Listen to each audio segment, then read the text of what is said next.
In this video, we're going to talk about the reciprocal of something.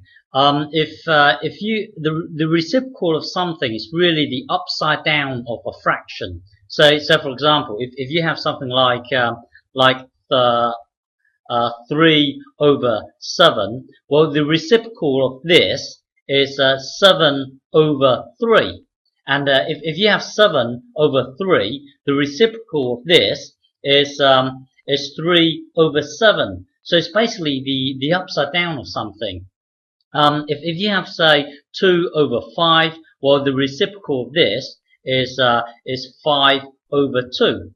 And if you have 5/2, the reciprocal of this is back to where you started, which is 2/5.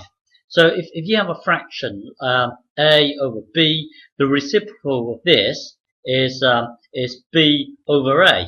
And if you have b/a, the reciprocal of this is a/b. So basically, it's just an upside down of something.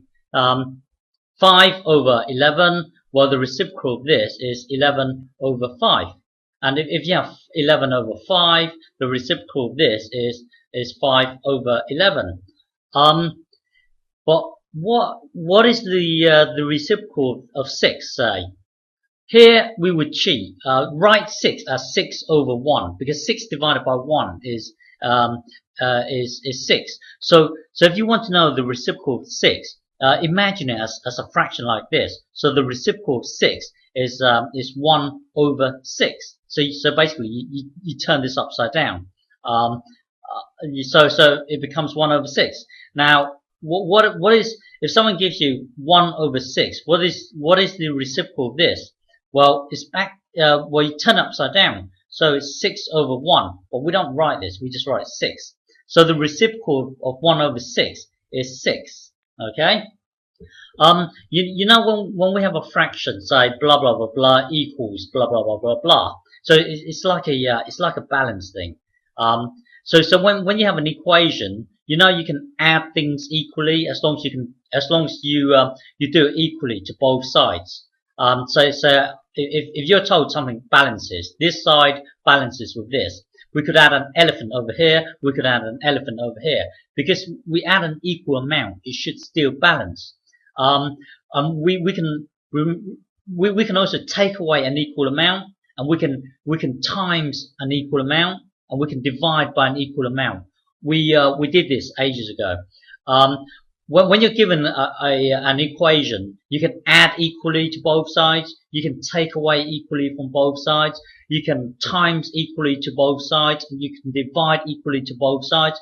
Well, you can actually take the reciprocal of both sides, as long as you do it equally to both sides, and it will still work. So, for example, let me give you an example. Sometimes in science or math, you get something like a formula like this: 1/y equals, let's say, 1/a plus 1/b, and let's say a equals 5 and b also equals 5. Okay. If you want to know what y is, but you're given a formula in this form here, but you just want to know y. Meaning that you want to get y on its own, so y equals something. At the moment, you've got an equation where you've got 1/y. So the trick is to work out these two and merge these two. In order to use the reciprocal of both sides equally, you've got to. It only works when you have one fraction over here. Here you've got two fractions. So this reciprocal equally to both sides only work if you have one fraction on the left and one fraction on the right. So here at the moment we've got two fractions. So we've got to merge these two fractions. So these two become one fraction, and then we can take the reciprocal of both sides. So let me do an example, then you see what I mean. So 1/y, we want to know what y is. So let's put let's put the 5 into the a here. So it's 1/5 plus, well, put the 5 into the b here. So it's 1/5. So let's merge. We remember here we've got two fractions.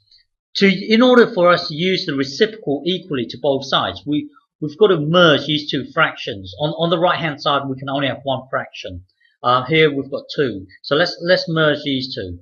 So this will become this. Yeah, and then 1 over y. Okay, now we can take the reciprocal equally to both sides. So here take the reciprocal on the left hand side. That would be y over 1, but we don't write this. We just write y because y divided by 1 is just y. So just jump straight to y.